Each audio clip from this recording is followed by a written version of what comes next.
है बिहार का बेगूसराय जो है वो किसी ज़माने में इसे बिहार का लेनिनग्राद कहा जाता था, यानी यहाँ पर इतना ज़्यादा नक्सली प्रभाव रहा। लेकिन अब वामपंथियों को भगवा लहर से यहाँ पे कड़ी चुनौती का सामना करना पड़ रहा है। यहाँ की लोकसभा सीट पर बीजेपी के गिरिराज सिंह यहाँ से सांसद हैं बेगूसराय से, और ये जो लोकसभा सीट है यहाँ पर गए हमारे सहयोगी प्रभाकर कुमार बेगूसराय से। देखिए खास रिपोर्ट।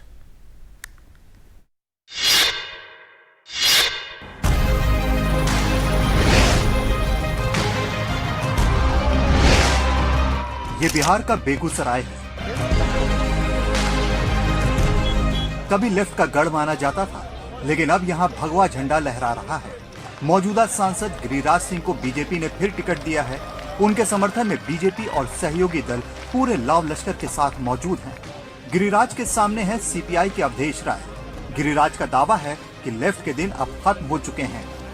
बेगूसराय की जनता कम्युनिस्ट पार्टी से उब चुकी है, अब उसका जनाजा निकलना बाकी है। 2019 में यहां गिरिराज सिंह से हारे कन्हैया कुमार अब सीपीआई का दामन छोड़ कांग्रेस के टिकट पर दिल्ली पहुंच चुके हैं। 2019 की लड़ाई त्रिकोणीय थी। आरजेडी ने भी अपने उम्मीदवार को मैदान में उतार दिया था, जिसने लगभग 2 लाख वोट काटे और गिरिराज सिंह के लिए रास्ता आसान कर दिया। लेकिन इस बार लड़ाई आमने सामने की है। 2024 में सीपीआई को आरजेडी और कांग्रेस का समर्थन प्राप्त है।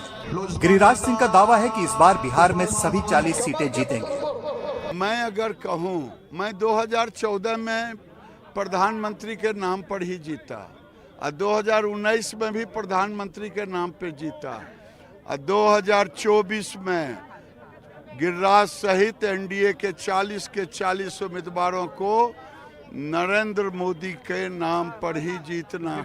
अपने बेबाक बोल और कट्टर हिंदूवादी छवि के चलते ये हमेशा सुर्खियों में रहते हैं। पहले नवादा, फिर बेगूसराय से सांसद रहे और एक बार फिर से बेगूसराय से मैदान में है। पर यह वो बेगूसराय है जिसे कभी लेनिनग्राद ऑफ ईस्ट कहा जाता था, यानी बिहार में लेफ्ट मूवमेंट की जन्मस्थली। और इस बार मुकाबला भी उन्हीं से है, सीपीआई के अवधेश राय और भाजपा के गिरिराज सिंह। बेगूसराय में वामपंथ की जड़ें काफी मजबूत हैं। इसे बिहार का लेनिनग्राद कहा जाता था। वामपंथी देश भर में भले ही कमजोर पड़ गए हों, लेकिन बेगूसराय जिले में अभी भी उनके विधायक मौजूद हैं। उन्हीं में से एक हैं 3 बार के विधायक रहे अवधेश राय, जो इस बार लोकसभा का चुनाव लड़ रहे हैं। मजबूत तो पैसा और दौलत में बहुत है, इसमें कहीं दो मत नहीं। उतनी राशि हमको कहाँ आएगी? न हम इलेक्ट्रल बॉन्ड से पैसा लेते हैं, न किसी माध्यम से लेते हैं, इसलिए पैसा बहुत है, उस मायने में बहुत ही मजबूत हैं। लेकिन जनबल के मामले में वो बिल्कुल ही हमसे निम्न पर हैं। मई का महीना है, गर्मी शबाब पर है, लेकिन इससे यहाँ के चुनावी जोश में कोई कमी नहीं आई है। ढोल नगाड़ों के साथ प्रचार हो रहा है। गर्मी से राहत पाने के लिए छाछ का सहारा लिया जा रहा है। नेताओं का दावा है कि यहाँ जबरदस्त विकास हुआ है। यूं तो पूरे देश में जो चौमुखी विकास प्रधानमंत्री जी के नेतृत्व में हो रहा है, और खास करके बेगूसराय में 60,000 करोड़ का केवल केंद्र सरकार का निवेश बेगूसराय लोकसभा बेगूसराय जिले में हुआ है, और जो जनता को आंखों से दिखता है। 10 साल के अनुभव ने लोगों को बता दिया है कि राम हमको न रोटी दे सके, न रोजगार दे सके।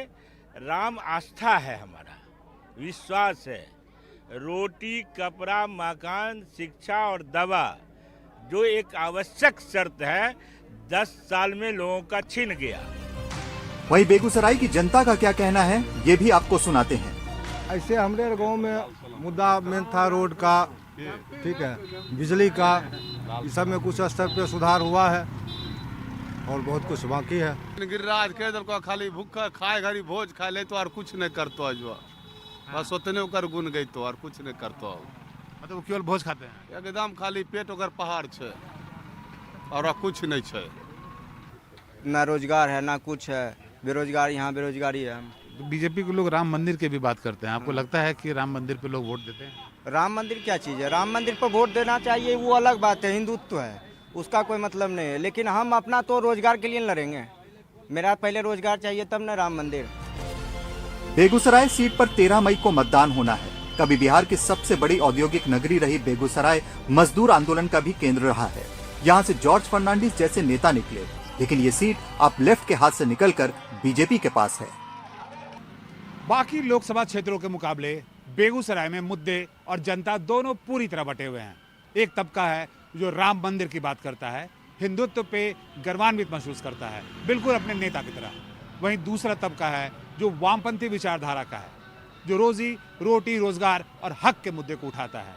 कौन किस पे भारी पड़ेगा, किसकी बात लोगों को समझ में आएगी, यही असली चुनौती है दोनों दलों के लिए।